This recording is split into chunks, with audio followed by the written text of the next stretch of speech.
वायव्य संहिता। श्री शिवाय नमस्तुभ्यम। श्री गणेशाय नमः। शिव पूजा की विशेष विधि तथा शिव भक्ति की महिमा। उपमन्यु कहते हैं, यदुनंदन, दीप दान के बाद और नैवेद्य निवेदन से पहले आवरण पूजा करनी चाहिए अथवा आरती का समय आने पर आवरण पूजा करें। वहां शिव या शिवा के प्रथम आवरण में ईशान से लेकर सद्योजात पर्यंत तथा हृदय से लेकर अस्त्र पर्यंत का पूजन करें।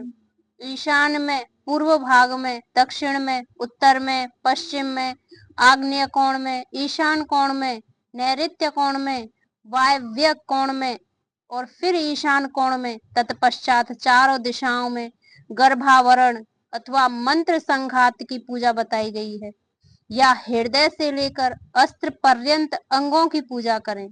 इनके ब्रह्म भाग में पूर्व दिशा में इंद्र का, दक्षिण दिशा में यम का, पश्चिम दिशा में वरुण का, उत्तर दिशा में कुबेर का, ईशान कोण में ईशान का, अग्नि कोण में अग्नि का, नैऋत्य कोण में नैऋत्य का, वायव्य कोण में वायु का, नैऋत्य और पश्चिम के बीच में अनंत या विष्णु का तथा ईशान और पूर्व के बीच में ब्रह्मा का पूजन करें। कमल के ब्रह्म भाग में वज्र से लेकर कमल पर्यंत लोकेश्वरों के सुप्रसिद्ध आयुधों का पूर्वाद दिशा में क्रमशः पूजन करें। यह ध्यान करना चाहिए कि समस्त आवरण देवता सुख पूर्वक बैठकर महादेव और महादेवी की ओर दोनों हाथ जोड़ देख रहे हैं। फिर सभी आवरण देवताओं को प्रणाम करके नमः पदयुक्त अपने अपने नाम से पुष्पोपचार समर्पण पूर्वक उनका क्रमशः पूजन करें। यथा इंद्राय नमः पुष्प समर्पयामि इत्यादि। इसी तरह गर्भावरण भी कर अपने आवरण संबंधी मंत्र से यजन करें। योग, ध्यान, होम, जप, ब्रह्म अथवा अभ्यंतर में भी देवता का पूजन करना चाहिए।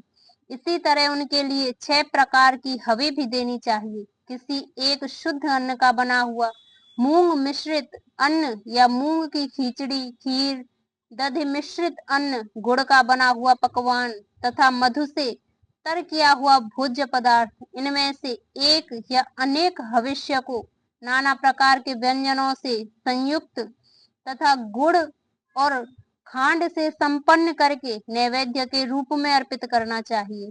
साथ ही मक्खन और उत्तम दही परोसना चाहिए। पुआ आदि अनेक प्रकार के भक्ष्य पदार्थ और स्वादिष्ट फल देने चाहिए। लाल चंदन और पुष्प वासित अत्यंत शीतल जल अर्पित करना चाहिए। मुख शुद्धि के लिए मधुर इलायची के रस से युक्त सुपारी के टुकड़े, खैर आदि से युक्त सुनहरे रंग के पीले पान के पत्तों के बने हुए बीड़े, शिलाजीत का चूर्ण, सफेद चूना जो अधिक रूखा या दूषित ना हो, कपूर, कंकौल, नूतन एवं सुंदर जायफल आदि अर्पित करने चाहिए। आलेपन के लिए चंदन का मूल काष्ठ अथवा उसका चूरा, कस्तूरी, कुमकुम, मृगद, मदात्मक रस होने चाहिए। फूल वे ही चढ़ाने चाहिए जो सुगंधित, पवित्र और सुंदर हो। गंध रहित, उत्कल गंध वाले, दूषित, बासी तथा स्वयं ही टूटकर गिरे हुए फूल शिव के पूजन में नहीं देने चाहिए। कोमल वस्त्र ही चढ़ाने चाहिए। भूषणों में विशेषतः वे ही अर्पित करने चाहिए जो सोने के बने हुए तथा विघ्न मंडल के समान चमकीले हों। ये सब वस्तुएं कपूर, गुग्गुल, अगरू और चंदन से भूषित तथा पुष्प समूहों से सुवासित होनी चाहिए। चंदन, अगरू, कपूर, सुगंधित काष्ठ और गुग्गुल के चूर्ण, घी और मधु से बना हुआ धूप उत्तम माना गया है। कपिला गाय के अत्यंत सुगंधित घी से प्रतिदिन जलाए गए कपूर युक्त दीप श्रेष्ठ माने गए हैं। पंचगव्य, मीठा और कपिला गाय का दूध, दही एवं घी, ये सब भगवान शंकर के स्नान और पान के लिए अभीष्ट है। हाथी के दांत के बने हुए भुद्रासन जो स्वर्ण एवं रत्नों से जटित हैं, शिव के लिए श्रेष्ठ बताए गए हैं। उन आसनों पर विचित्र बिछावन, कोमल गद्दे और तकिए होने चाहिए। इनके सिवा और भी बहुत सी छोटी बड़ी सुंदर एवं सुखद शैयाएं होनी चाहिए।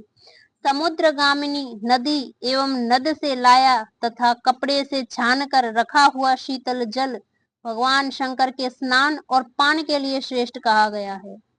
चंद्रमा के समान उज्जवल छत्र जो मोतियों की लड़ियों से सुशोभित नवरत्न जटित दिव्य एवं स्वर्ण में दंड से मनोहर हो, भगवान शिव की सेवा में अर्पित करने योग्य हो। स्वर्ण भूषित दो श्वेत चंबर जो रत्न में दंडों से शोभायमान तथा दो राजहंसों के समान आकार वाले हों, शिव की सेवा में देने योग्य हों। सुंदर एवं सन्निग्ध दर्पण जो दिव्य गंध से अनुलिप्त एवं सब ओर से रत्नों द्वारा आच्छादित तथा सुंदर हारों से विभूषित हो, भगवान शंकर को अर्पित करना चाहिए। उनके पूजन में हंस कुंद एवं चंद्रमा के समान उज्जवल तथा गंभीर ध्वनि करने वाले शंख का उपयोग करना चाहिए, जिसके मुख और पृष्ठ आदि भागों में रत्न एवं स्वर्ण जड़े गए हों। शंख के सिवा नाना प्रकार की ध्वनि करने वाले सुंदर काहल वाद्य विशेष जो स्वर्ण निर्मित तथा मोतियों से अलंकृत हो बजाने चाहिए। इनके अतिरिक्त भेरी मृदंग मुरज तिमिच और पटह आदि बाजे भी जो समुद्र की गर्जना के समान ध्वनि करने वाले हों, यत्न पूर्वक जुटाकर रखने चाहिए। पूजा के सभी पात्र और भांड भी स्वर्ण के ही बनवाएं। परमात्मा महेश्वर का शिव का मंदिर राजमहल के समान बनवाना चाहिए, जो शिल्प शास्त्र में बताए हुए लक्षणों से युक्त हो। वह ऊंची चहादर दीवारी से घिरा हो, उसका गोपुर इतना ऊंचा हो कि पर्वताकार दिखाई दे। वह अनेक प्रकार के रत्नों से आच्छादित हो, उसके दरवाजे के फाटक सोने के बने हुए हों। उस मंदिर के मंडप में तपाए हुए सोने तथा रत्नों के सैकड़ों खंबे लगे हों। चंदेवों में मोतियों की लड़ियां लगी हुई हों। दरवाजे के फाटक में मूंगे जड़े गए हों। मंदिर का शिखर सोने का बना हुआ एवं कलशाकार मुकुटों से अलंकृत एवं अस्त्र राज त्रिशूल से चिन्हित हो। न्यायोपार्जित द्रव्यों से भक्ति पूर्वक महादेव जी की पूजा करनी चाहिए। यदि कोई अन्यायोपार्जित द्रव्य से भक्ति पूर्वक शिव की पूजा करता है तो उसे भी कोई पाप नहीं लगता, क्योंकि भगवान भाव के वशीभूत हैं। न्यायोपार्जित धन से भी यदि कोई बिना भक्ति के पूजन करता है तो उसे उसका फल नहीं मिलता, क्योंकि पूजा की सफलता में भक्ति ही कारण है। भक्ति से अपने वैभव के अनुसार भगवान शिव के उद्देश्य से जो कुछ किया जाए, वह थोड़ा हो या बहुत, करने वाला धनी हो या दरिद्र, दोनों का समान फल है। जिसके पास बहुत थोड़ा धन है वह मानव भी भक्ति भाव से प्रेरित होकर भगवान शिव का पूजन कर सकता है, किंतु महान वैभवशाली भी यदि भक्तिहीन है तो उसे शिव का पूजन नहीं करना चाहिए।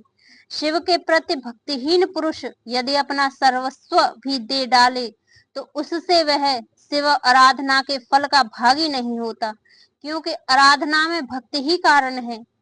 शिव के प्रति भक्ति को छोड़कर कोई अत्यंत उग्र तपस्याओं और संपूर्ण महायज्ञों में भी दिव्य शिव धाम को नहीं जा सकता। अतः श्री कृष्ण सर्वत्र परमेश्वर शिव के आराधक में भक्ति ही महत्व है। यह गुहा से भी गुहातर बात है, इसमें संदेह नहीं है।